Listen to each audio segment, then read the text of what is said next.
Tudo bem, meus queridos? Continuando o estudo da lição número 11, falamos sobre Ruth e Boaz, falamos sobre Ruth e Esther, a lição da semana, mas Ruth e Boaz é focalizado na história de segunda-feira e mostra como Noemi se tornou uma mulher assim amarga, devido a tudo que lhe aconteceu. Não é para menos, foi para uma terra para sobreviver à fome que havia na terra dela, e ali morreu o esposo, morreu os 2 filhos, e ela ficou praticamente desamparada, sem o esposo e sem os filhos. Agora precisava voltar para a terra dela, porque ela, como mulher, não tinha direito às posses do marido.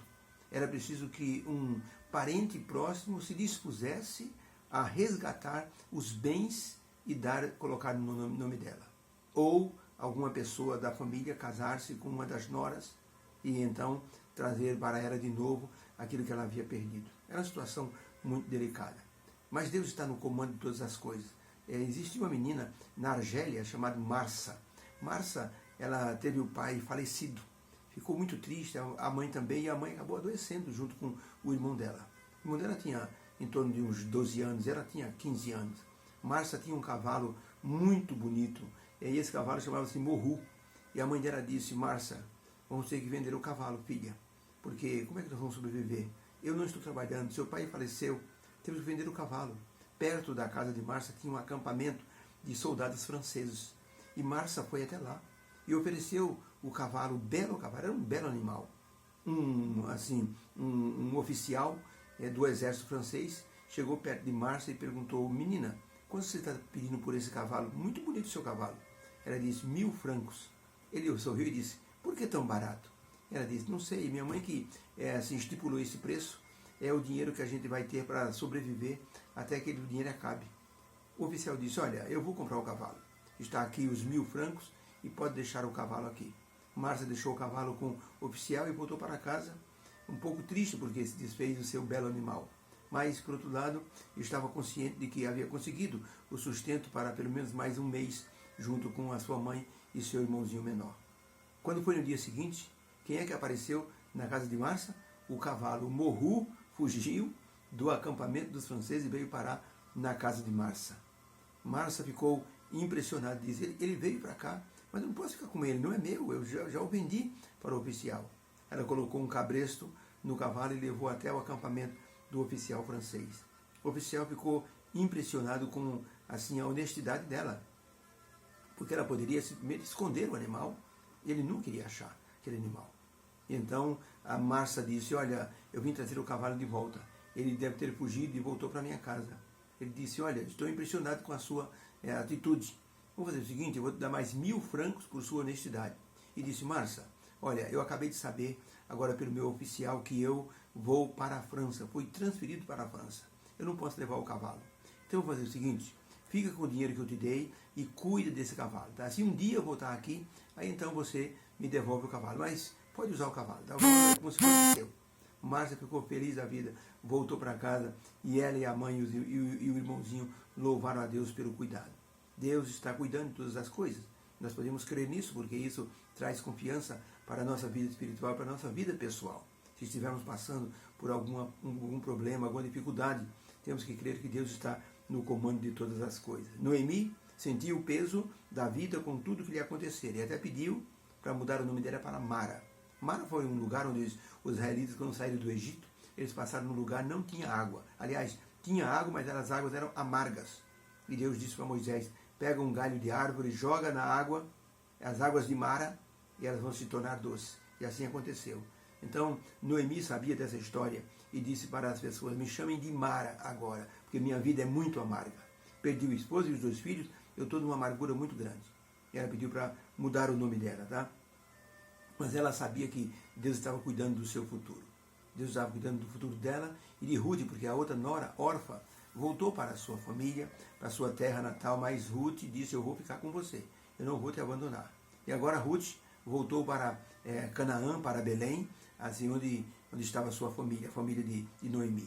E ela acompanhou a sogra Noemi. Na história de Ruth, a pergunta número 2 é: na história de Ruth, conhecendo Boaz, qual foi o momento importante dessa história? Porque a descoberta de que Boaz era um parente se tornou uma boa notícia. Aqui está o livro de Ruth, capítulo 2, versos 5 em diante. Depois disse Boaz aos seus moços: quem é esta moça que que está entre os segadores, os que estão colhendo. Quem é essa moça? E o moço disse, essa moça é a moça moabita, chama-se Ruth. Ela voltou com Noemi dos campos de Moabe. Ela veio até aqui e desde amanhã ela está aqui colhendo as espigas que caem no chão. E não é muita coisa, porque ela já faz tempo que está conosco. Ela veio só descansar um pouquinho aqui. Então disse Boaz a Ruth, Ruth, ouves, filha minha, não vá colher em outro campo, nem tampouco você vai embora daqui. Fica aqui com as minhas moças. Tá?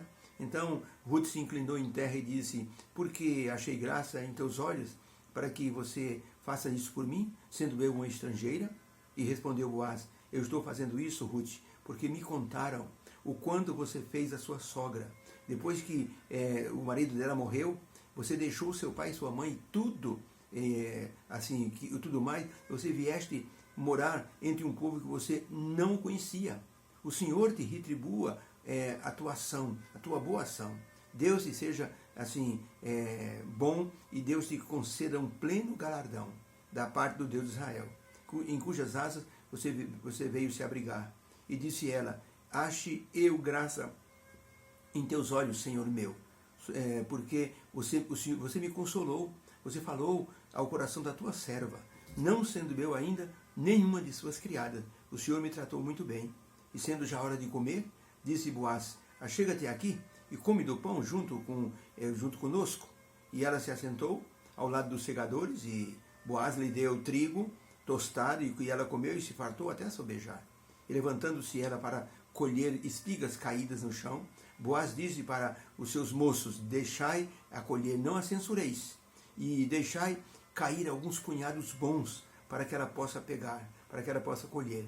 E esteve ela apanhando naquele campo até a tarde, e foi quase um efa de cevada, e tomou esse monte de cevada e veio para a cidade, e encontrou sua sogra, e mostrou para ela tudo que tinha apanhado, e deu para ela também, inclusive, comida que ela havia sobejado até se fartar. Então disse sua sogra, onde colheste hoje, onde trabalhaste, minha filha? Bendito seja aquele que te amparou e que te reconheceu e deixou você respigar no campo dele.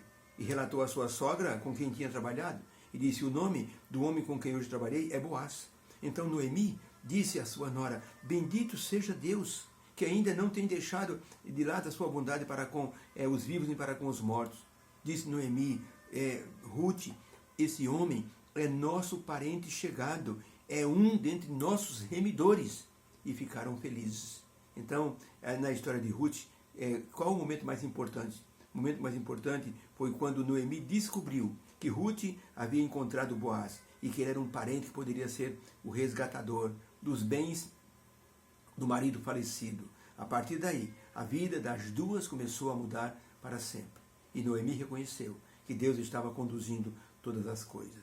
Como Boaz é um exemplo de Jesus. Jesus é o nosso resgatador.